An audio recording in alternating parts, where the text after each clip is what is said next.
Assalamualaikum warahmatullahi wabarakatuh. Kali ini penulis mau bahas soal keselamatan ya. Ya, soal hujan. Penulis kemarin lihat ada yang kecelakaan di jalur yang emang nggak layak untuk dibuat jalan muter. Jadi ruangnya terlalu sempit.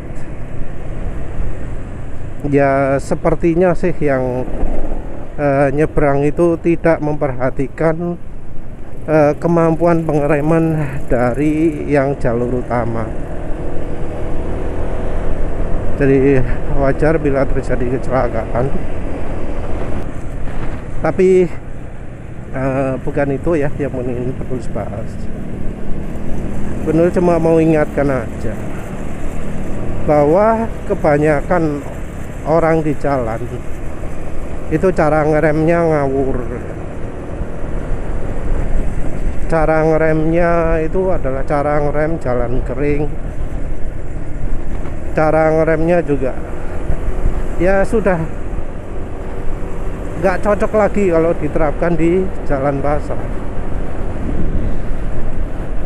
Dan parahnya dari safety riding, dari lembaga keselamatan berkendara, terutama dari JDDC dan RDL, Jakarta Defensive Driving Consultant dan Rivat Drive Lab, itu mengajarkan hal yang salah ya. Kesannya mereka itu sebenarnya nggak mahir naik motor, bukan motoris.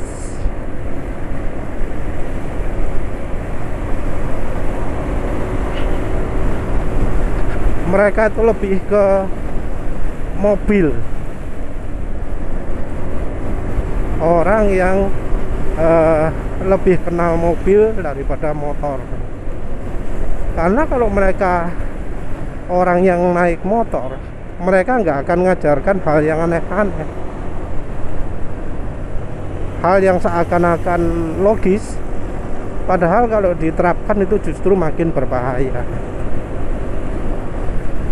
Contohnya ngerem tekan lepas.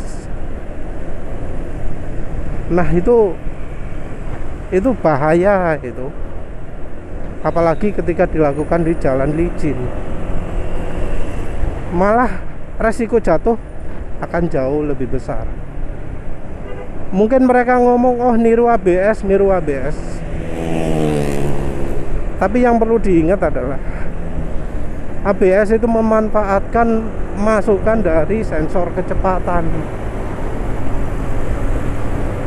menilai perbedaan antara kecepatan roda depan dan roda belakang. Jadi nggak bisa disamakan.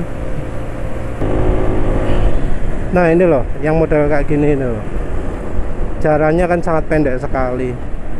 Waduh, mubat-mubit motornya, mubat-mubit, goyang kiri kanan. Saat itu ban masih baru, jadi itu mereka motong terlalu cepat, sehingga karena ya orang yang nyebrang itu sembarangan, nggak memikirkan kecepatan kendaraan. Dan ya banyak orang Indonesia itu kalau di jalan basah betul-betul berbahaya ngeremnya ya. Jadi walau ngerem pun bisa aja ndelosor, yang kalau sudah ndelosor ya pasti tetap aja parah. Ngerem tekan lepas itu kalau pakai tangan mustahil lah tenaganya bisa konstan. Dan itu juga malah memperlambat pengereman, karena pengereman yang cepat itu adalah kalau tenaganya pas. Kalau pakai tekan lepas, orang itu susah. Yang satu untuk nekan lepasnya, jadi frekuensinya juga bingung ngaturnya. Terus yang kedua adalah ngatur tenaganya. Kalau di jalan kering toleransinya masih besar. Melakukan teknik tekan lepas di jalan basah, wis resiko jatuh makin besar. Ajaran ngawur berikutnya adalah untuk tidak menyiagakan jari atau kaki di tuas rem. Nah, ini juga ajaran berbahaya ya. Mungkin alasannya kalau jari di tuas rem, kalau kaget itu bakal neken tuas rem. Itu hoax itu ya. Karena penulis selama ini siaga jari di tuas rem, nggak pernah ya kaget terus tiba-tiba ngerem gitu ya. Justru penulis itu sering mengalami panik itu ketika zaman dulu ya, ketika jari tidak ditaruh di tuas rem. Nah, itu yang paling sering paniknya. Jadi ketika jari di tuas rem, penulis tidak mengalami panic attack ya, nggak panik. Tapi ketika jari tidak di tuas rem, panik. Kenapa panik? Mau ngerem dorong siap ya. Harus cari-cari tuas remnya dulu. Kita ngomong nggak kondisi normal ya, nggak kondisi apa jenenge ya,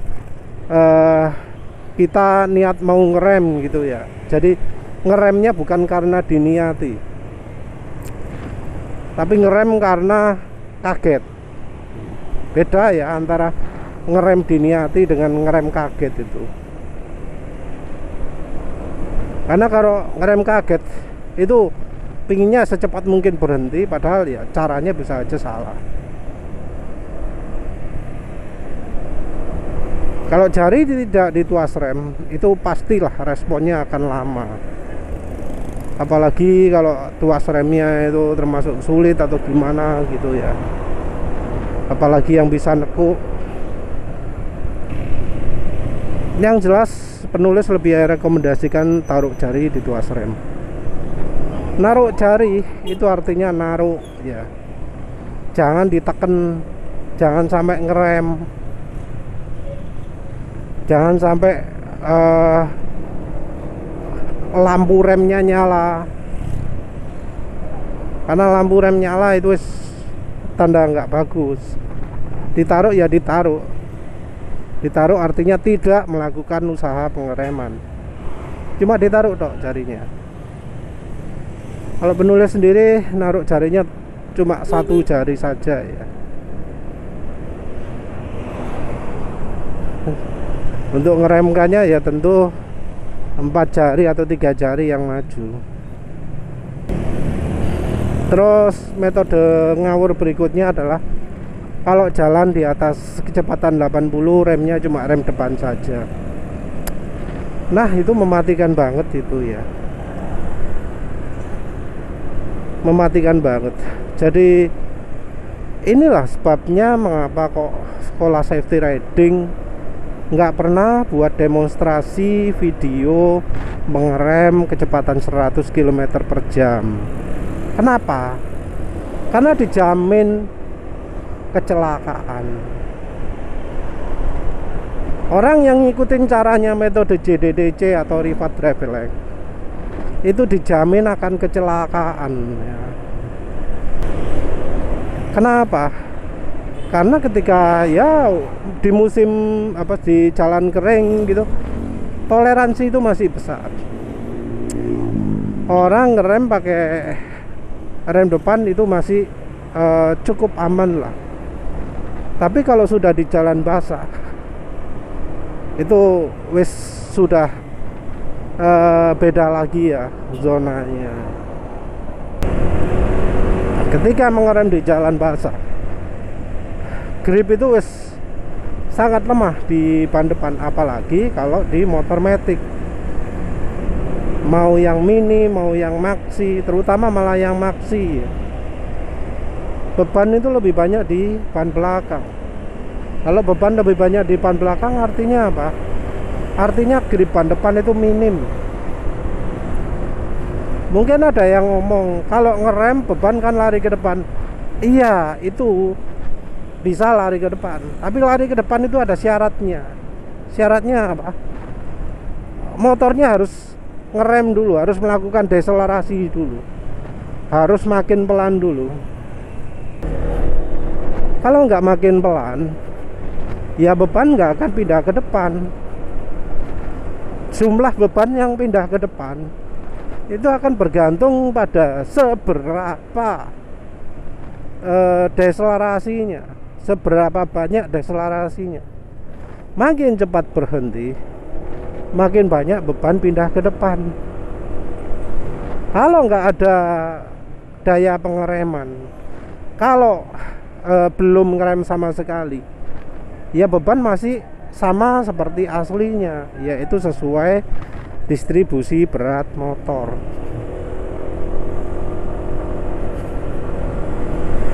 Nah, ngerem depan dulu pada saat jalan basah kecepatan 100 motor matic itu sangat-sangat mengerikan. Bisa terjadi ketika pertama neken tuas rem langsung delosor jerus gitu. Kenapa? Karena langsung pada depannya tergelincir. Belum lagi karena ada air ya di permukaannya, bisa membuat efek hidroplaning, ngawang ke atas air. Nah, caranya gimana? Cara yang benar. Cara yang benar itu direm belakang dulu. Ketika rem belakang dulu, maka bobot akan pindah ke depan karena adanya pengereman belakang. Walau kalau jalannya licin, ya nggak bisa banyak, tapi minim untuk mengurangi efek hidroplaning itulah, efek ngawang di atas air itu. Nah, ketika motor sudah kedorong ke depan, ketika beban sudah mulai pindah ke depan, ketika beban sudah pindah ke depan, itu baru kita bisa pakai rem depan. Rem depan pakainya akan terasa lebih mantap, lebih aman, motor juga stabil. Udah lupa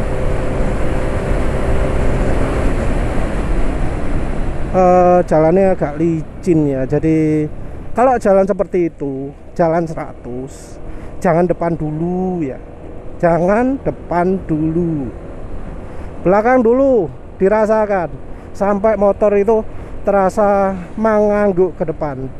Tadi karena jalannya licin, penulis pertama ngerem, tenaganya gak dibuat besar ya.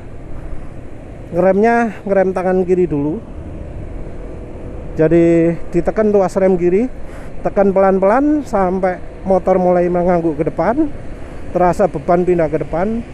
Begitu beban sudah pindah ke depan, baru dipakai rem depan, baru ditekan sakarpe lah. Jadi kalau itu butuh mendadak tadi itu,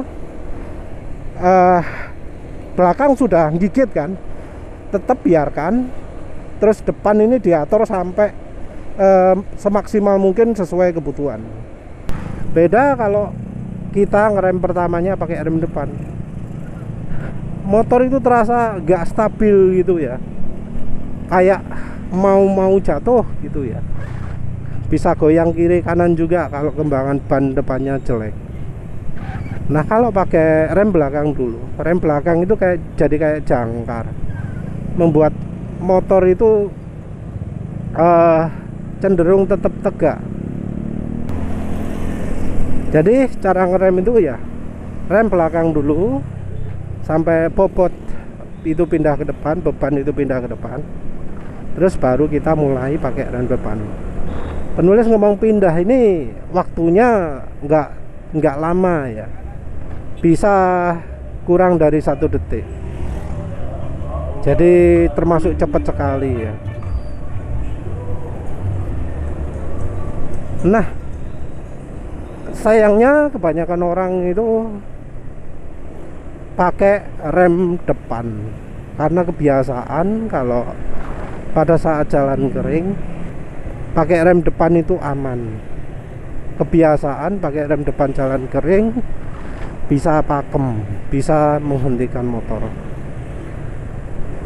Ya padahal ya kalau dibandingkan kalau motornya Matic pakai rem depan rem belakang tok pun ya itu juga bisa berhenti ya. Bahkan penulis pernah uji, hasilnya adalah ngerem pakai rem belakang tok itu lebih cepat daripada ngerem pakai rem depan tok. Waktu hentinya berapa detik ya, mungkin cuma kurang dari 2 detik bola. Jadi kalau ada yang merasa oh nggak bener itu, yang bener sebaliknya, ya silahkan demokan, terus silahkan dibandingkan dengan videonya penulis.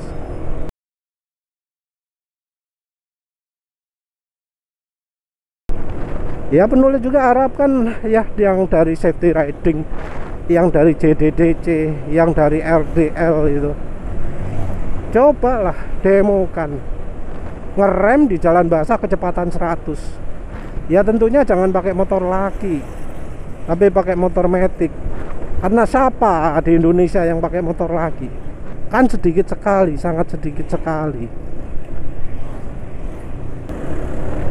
Ya sampai sekarang ya sudah mulai sejak lama ya penulis nantang yang dari safety riding. Mana videonya? Mana videonya? Nggak pernah ada yang bisa. Ngajak-ngajak tok. Ayo buat konten, ayo buat konten. Tapi mereka kok kenapa nggak bisa demokan gitu loh? Apa susahnya jalan motor 100 itu? Masih pakai Honda Beat pun penulis terima. Nggak perlu pakai motor yang mahal-mahal, nggak perlu pakai T-Max macam-macam. Pakai Honda Beat, pakai Mio, gak apa-apa. Tapi yang penting demokan. Ya apa sih cara pengeremanmu itu? Jari nggak boleh ready di tuas rem. Ya oke. Terus habis itu remnya dikocok. Ya oke. Remnya pakai depan dulu. Ya oke. Demokan. Pengen lihat penulis berhentinya kayak ya apa. Tapi ya balik lagi, penulis lebih rekomendasikan pakai cara penulis, karena penulis sendiri sudah buktikan berkali-kali mau jalan basah, jalan kering, mau kaget ada orang nyebrang mendadak atau apa. Jadi penulis harapkan pakailah cara ngerem yang bener biar lebih aman, biar mengurangi resiko. Ya wes itu saja. Terima kasih udah menonton. Assalamualaikum warahmatullahi wabarakatuh. Oh ya, kalau pengen motor yang aman, beli motor yang remnya itu pakem ya. Jadi ada beberapa motor yang tidak pakem, terutama dari Honda akhir-akhir ini, apalagi Honda Vario versi CBS itu remnya nggak pakem. Jadi hati-hati ya, pilih motor itu yang aman.